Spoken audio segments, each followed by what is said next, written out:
हरिओम। ओम आनंद ma'am, Om Shanti ma'am, ओम ज्ञान ma'am, आप सभी दर्शकों का हमारे चैनल पर स्वागत है।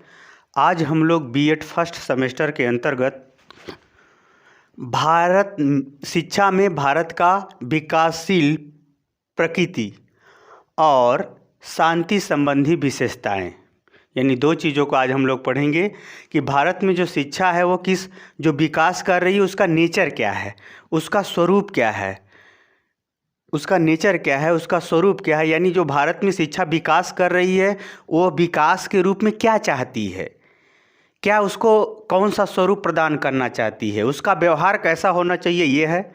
दूसरा इसी में हम लोग पढ़ेंगे कि भारत की जो शिक्षा है उसमें शांति संबंधी कौन कौन सी विशेषताएं हैं, इसके विषय में हम लोग अध्ययन करेंगे। तो आप समझ गए हैं, प्रकृति का मतलब होता है उसका स्वरूप क्या है, उसका व्यवहार क्या है, उसका एक समझिए कि उसका जो है एक प्रकार से कहा जाए कि जो विकास कर रहा है वो कैसा विकास चाहता है भारत की शिक्षा के अंतर्गत, ये हम लोग शिक्षा के अंतर्गत देखेंगे।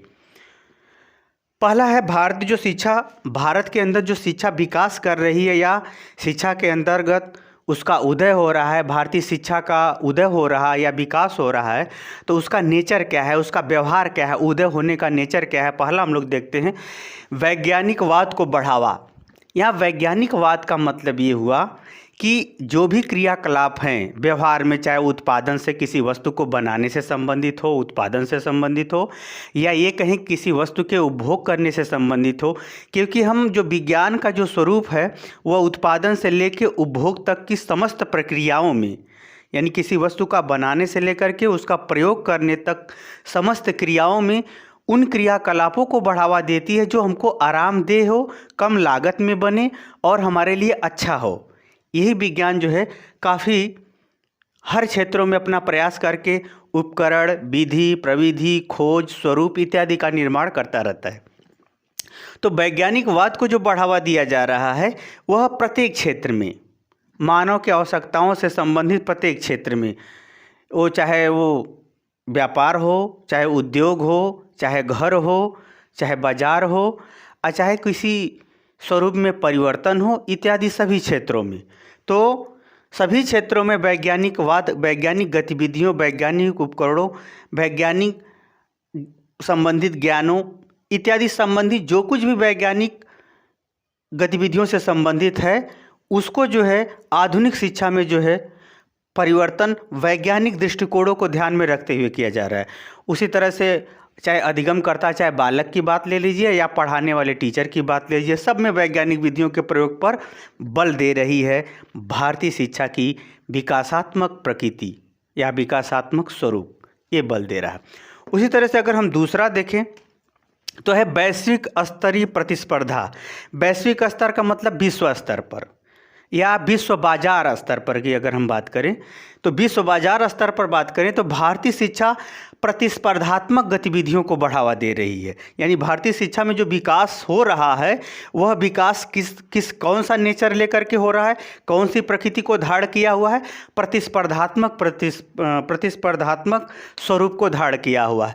चाहे वह उत्पादन का साधन हो, जैसे ट्रेंड लेबर, ट्रेंड सर्विस करने वाला, जैसे डॉक्टर ट्रेंड भारत का जाता है, विदेश में सफल रहता है, इंजीनियर, इलेक्ट्रॉनिक से संबंधित योग्यता क्षमता, यानी हमारी जो शिक्षा है चाहे साधन से संबंधित हो, जिसके लिए हम अपने रोजगार प्राप्त हेतु लोग जाते हों विदेश में, उनको भी ट्रेंड करती है ताकि वो विश्व स्तर पर कहीं भी अपना रोजगार अपनी योग्यता के अनुसार खोज सके। चाहे वस्तु की अगर हम बात करें तो भारत में कृषि प्रधान लगभग 40% वस्तुओं का निर्यात तो कृषि से किया जाता है। तो कृषि के अंतर्गत जो गुणात्मक चीज़ें हैं उसका भी निर्यात करती है भारत सरकार, जो विश्व स्तर पर एक प्रकार से प्रतिस्पर्धात्मक गतिविधियों को या कृषि उत्पादों के बनावट के आधार पर, उसमें क्वालिटी के आधार पर विश्व स्तर पर प्रतिस्पर्धा को बढ़ावा देती है। उसी तरह से शिक्षा की बात करें तो प्रत्येक क्षेत्र में, शिक्षा के प्रत्येक क्षेत्र में विश्व स्तर पर भारत प्रतिस्पर्धा भी करता है और व्यापार भी करता है, उसे कमाता भी है। इस प्रकार से शिक्षा का जो विकासात्मक स्वरूप है वह विश्व स्तर पर प्रतिस्पर्धा को ध्यान में रखते हुए भारत सरकार कर रही है। तीसरा अगर हम बात करें लोकतांत्रिक दृष्टिकोण, लोकतंत्र का यह तात्पर्य है कि कि जनता का जो शासन है पूरे भारत में, यानी ये कहें कि जनता के प्रतिनिधि के माध्यम से जो भारत की जनता अपने ही ऊपर शासन करती है, जिसको अब्राहम लिंकन ने कहा था जनता द्वारा जनता के लिए जनता का शासन, लोकतंत्र की परिभाषा अब्राहम लिंकन ने दिया था। तो अगर लोकतांत्रिक दृष्टिकोण की बात करें तो भारत सरकार के अंतर्गत जो शिक्षा को बढ़ाने का या विकास करने का जो स्वरूप है वह स्वस्थ लोकतंत्र को विकास करने पर बल दे रहा है, ताकि हमारी शासन व्यवस्था अस्थायी हो, राष्ट्र निर्माण हो सके, राष्ट्र प्रेम उत्पन्न हो सके और सब में समान व्यवहार, समता रूप से विचार, भाव, क्रियाकलाप इत्यादि में समानता हो, समान दृष्टिकोण हो, समरसता का भाव लोगों में उत्पन्न हो और वहीं मतदान के लोग महत्व को समझे, मतदान की जिम्मेदारी को समझे। इन बातों को भी लोकतांत्रिक दृष्टिकोण के विकास के स्वरूप में या विकास को बढ़ाने के लिए ये सब किया जाए। धर्मनिरपेक्षता यानी धर्म की भावनाओं से लोग ऊपर उठे, राष्ट्र की एकता को धर्म से अलग करके देखें। ऐसी प्रवृत्तियों के यानी राष्ट्र की अखंडता को बनाए रखने वाले जितने भी दृष्टिकोण हैं उन सबको स्वस्थ लोकतंत्र को विकसित करने के लिए भारत सरकार शिक्षा के माध्यम से पढ़ाने का प्रयास करती है। यह भी एक भारत की शिक्षा का विकास करने में एक महत्वपूर्ण दृष्टिकोण है। चौथा अगर हम देखें तो समाजवादी एवं स्वस्थ दृष्टिकोण। समाजवादी का अगर सीधा सीधा अर्थ देखा जाए तो आर्थिक रूप से किसी का शोषण न हो, अपनी योग्यता के अनुसार उसका भरपूर, उसको योग्यता के अनुसार अपना उसका आय हो, इन्हें किसी प्रकार का कोई किसी का शोषण न करे।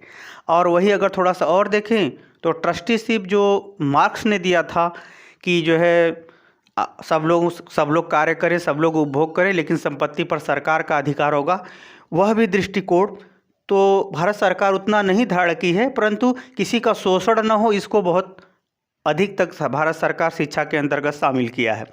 और वहीं अगर दूसरा दृष्टिकोण देखो तो समाज में जो संबंधों में परिवर्तन आ रहे हैं उन परिवर्तनों को सही दिशा में ले चलना, सही दिशा में मोड़ना, ताकि लोग शाश्वत महत्व को और एक दूसरे की आवश्यकता को और एक दूसरे से सहयोग को समझ सकें और उसका व्यवस्थित एवं स्वस्थ ढंग से प्रयोग कर सकें और अपने व्यक्तित्व का स्वस्थ ढंग से निर्माण भी कर सकें, इस पर भी बल दे रहा है।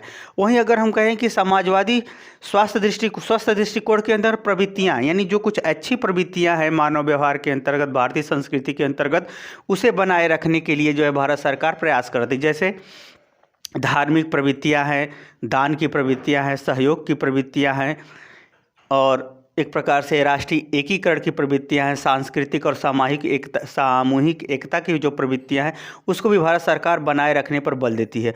वहीं जो भारत सरकार के अंतर्गत जो नैतिक मूल्य हैं संस्कृति के अंतर्गत, जैसे आदर करना, सम्मान करना, बड़ों की बात मानना, आज्ञाकारी होना इत्यादि जो संस्कृतियों में, संस्कार में जो अच्छे मैनर, व्यवहार, खान पान, रहन सहन है उसको भी बनाए रखने पर भारत सरकार द्वारा उन मूल्यों को भी शिक्षा के अंतर्गत शामिल किया जाता है।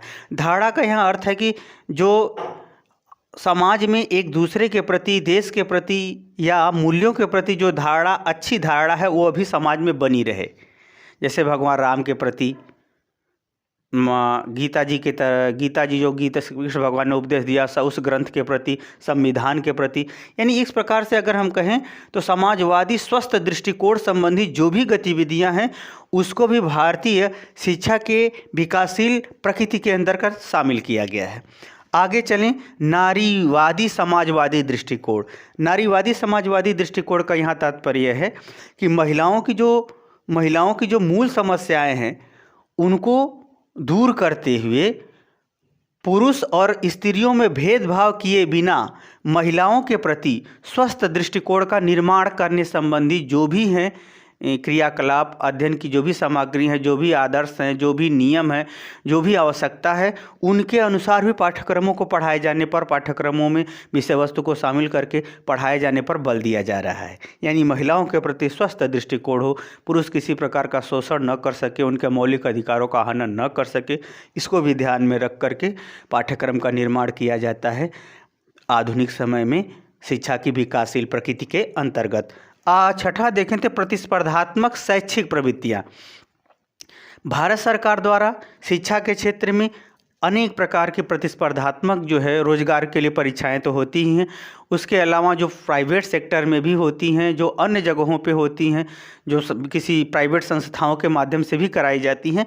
तो सब में प्रतिस्पर्धात्मक शैक्षिक प्रवृत्तियों को इस प्रकार से बढ़ावा देती है कि जो शिक्षा की उपयोगिता और आवश्यकता दोनों को महत्व को लोग समझें और जनता में गुणात्मक प्रवृत्तियों का विकास हो सके, जनता में शैक्षिक सभ्यता, योग्यता, अच्छे गुणों का विकास हो सके, ताकि जो है कि किसी भी क्षेत्र में जनता या लोग कार्य करें तो उस क्षेत्र, उस पद के अनुसार उनके पास योग्यता हो और उनके कार्यों का परिणाम सही हो। यानी गलत व्यवहार को कम करने संबंधी बातों को भी प्रतिस्पर्धा के माध्यम से, प्रतियोगिता परीक्षा के माध्यम से भारत सरकार शैक्षिक क्षेत्रों में बढ़ावा दे रही है। ये तो रहा शिक्षा में भारत का विकासशील प्रवृत्ति, ये रहा भारत सरकार का विकासशील प्रवृत्ति।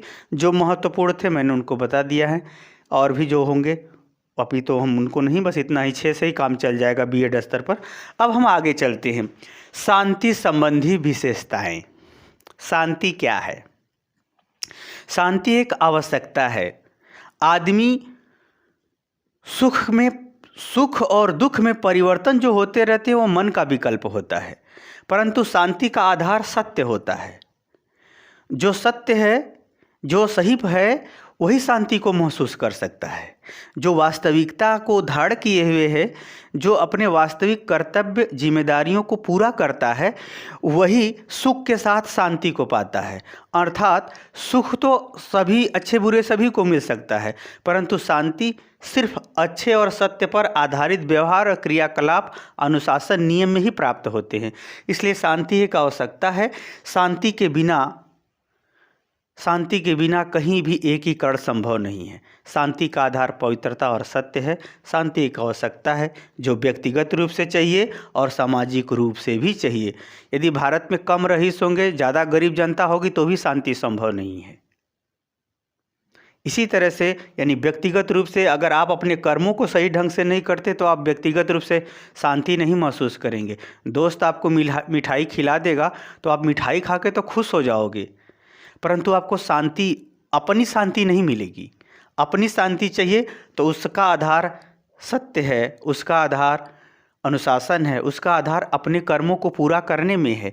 इसलिए शांति परम आवश्यक है। अब हम चलते हैं शांति संबंधी विशेषताएं, यानी शिक्षा में भारत द्वारा शांति संबंधी कौन कौन सी विशेषताएं थी जिसके कारण से आज भी पूरा विश्व भारत की इतनी विशाल जनसंख्या में इतनी शांति का आश्चर्य करती है।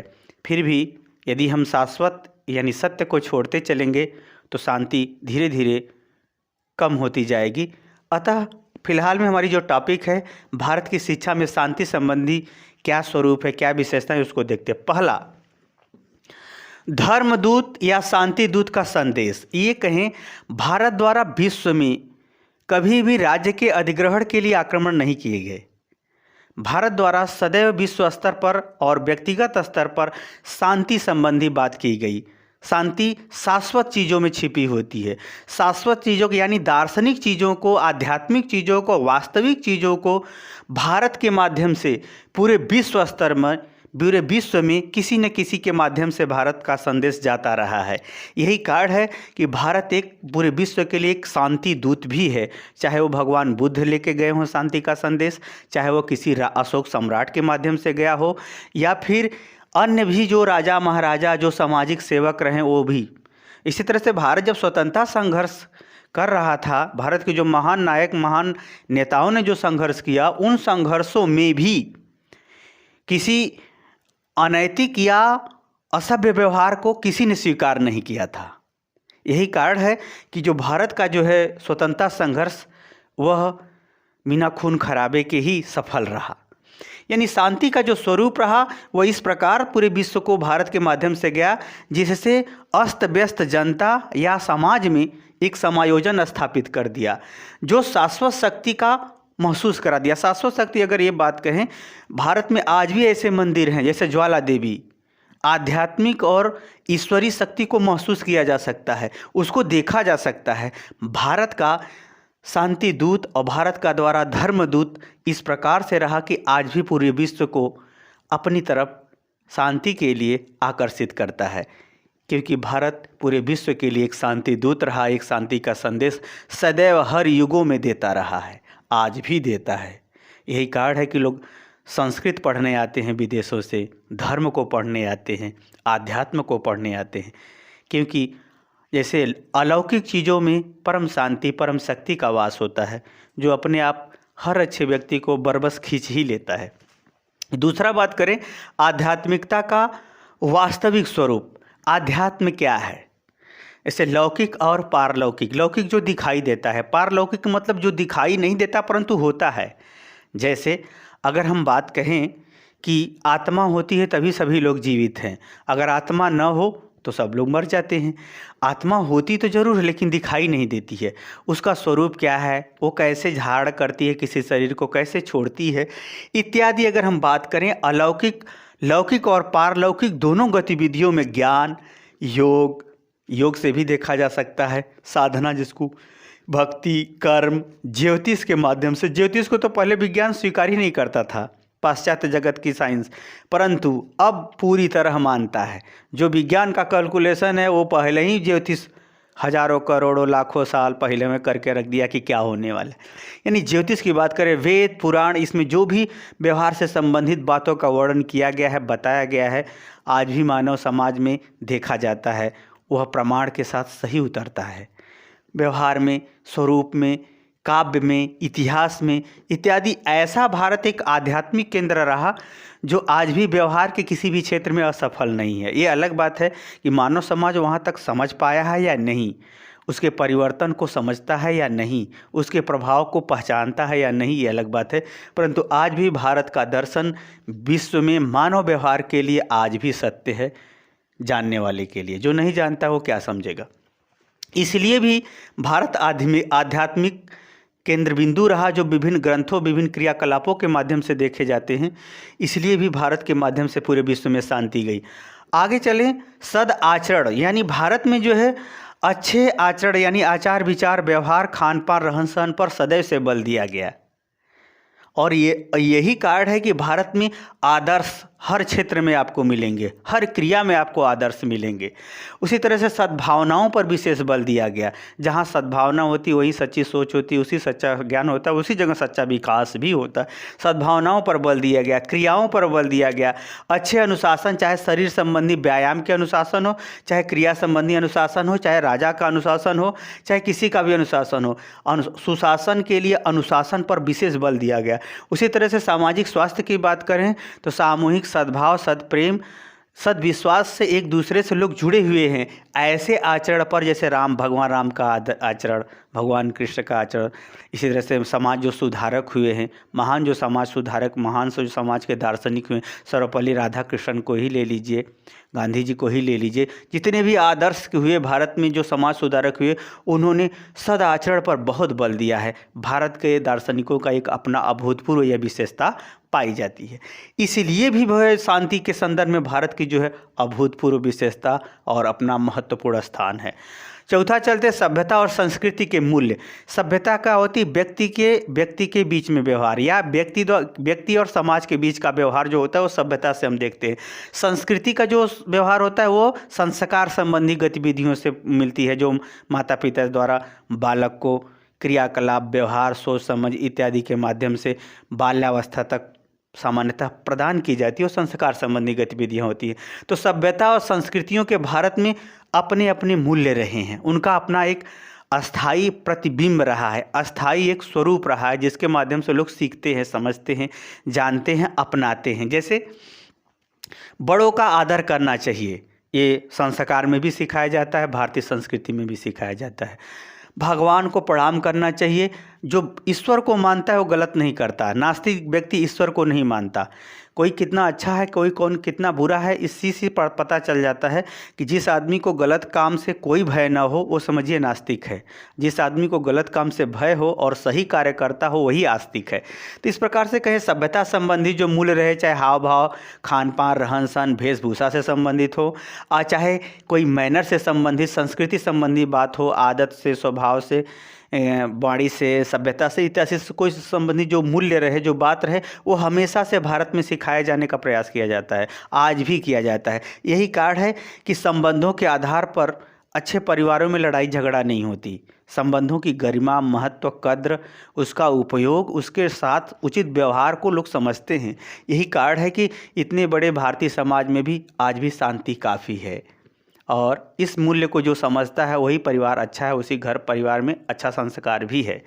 तो इसके कारण से भी जो है भारतीय शिक्षा के माध्यम से शांति पूरे विश्व में जाती रही है। अब पांचवा अगर बात करें, महिलाओं में धार्मिक प्रवृत्ति।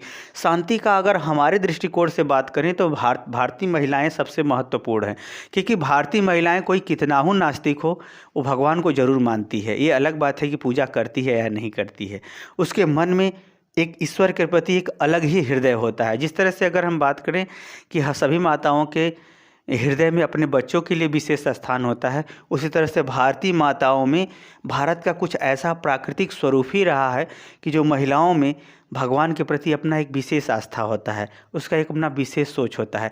अपने जीवन काल में किसी न किसी अवस्था में वो ईश्वर को बहुत करीब से भाप लेती है, महसूस कर लेती है। यही कारण है कि भारतीय माताएँ रोज़ पूजा करें या न करें, परंपराओं, त्योहारों इत्यादि अवसरों पर वह अपने हृदय को इस प्रकार से सहर्ष भर के उसको प्रदर्शित करती हैं कि ये विश्वास हो जाता है कि नहीं, माँ सच में भारतीय माताएं धार्मिकता से भरी हुई। जैसे पुत्र जितिया का व्रत है, डाला छठ है, और भी बहुत सारे त्यौहार के व्रत हैं, आप दे सकते हैं प्रमाण के रूप में। तो जिसके माध्यम से जो है शांति बनी हुई है, अशांति का संदेश भारतीय परिवारों के माध्यम से भी विदेशों में जाता रहा है। अगर हम बात करें और तो गाँवों का देश भारत है। भारत जो है इतनी अधिक गांव हैं, भारत में कम से कम 5 लाख के ऊपर गांव हैं। 5 लाख के लगभग 5 लाख के लगभग में गांव हैं भारत में। 5 लाख के लगभग में गांव हैं भारत में। और नहीं सॉरी 5 लाख के 1 लाख के करीब में हैं। जो भी हैं भारत में जो गांव पाए जाते हैं, उन गांव की प्राकृतिक स्थिति ऐसी है कि वह गांव अपने स्थानीय स्तर पर ही खान पान, रहन सहन के लिए काफ़ी आत्मनिर्भर मिलते हैं। यही कारण है कि भारत की जो प्राकृतिक जो संरचनाएं रही हैं, उस गांव को आत्मनिर्भर और प्राकृतिक जीवन में बांध के रखी हैं। यही कारण है कि ग्रामीण जीवन का एक अपना अलग ही आनंद होता है, उसका अपना ही अलग स्वाद है। यही कारण है कि लोग कहते हैं कि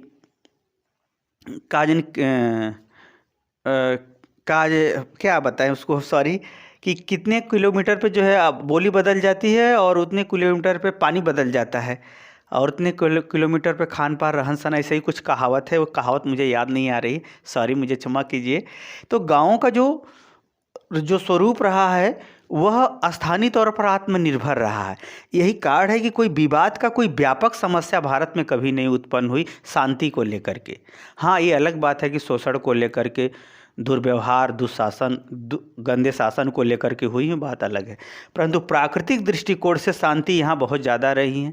इसके कारण से भी भारत शिक्षा के संदर्भ में शांति का एक विशेष स्वरूप, एक विशेष प्रभाव, एक विशेष संदेश, एक विशेष मूल्य पूरे विश्व को सिखाता रहा है, बताता रहा है, समझाता रहा है। मुझे उम्मीद है कि आप शिक्षा के संदर्भ में शांति संबंधी गतिविधियों को आप समझ गए होंगे, और उधर जो मैंने पढ़ाया है शांति के शिक्षा के नेचर के संदर्भ में आप उसे भी समझ गए होंगे। आप समझ गए हैं तो कमेंट बॉक्स में ज़रूर बताइए। आज के लिए इतना ही, और हमारे चैनल को लाइक, शेयर, सब्सक्राइब कीजिए। हरिओम।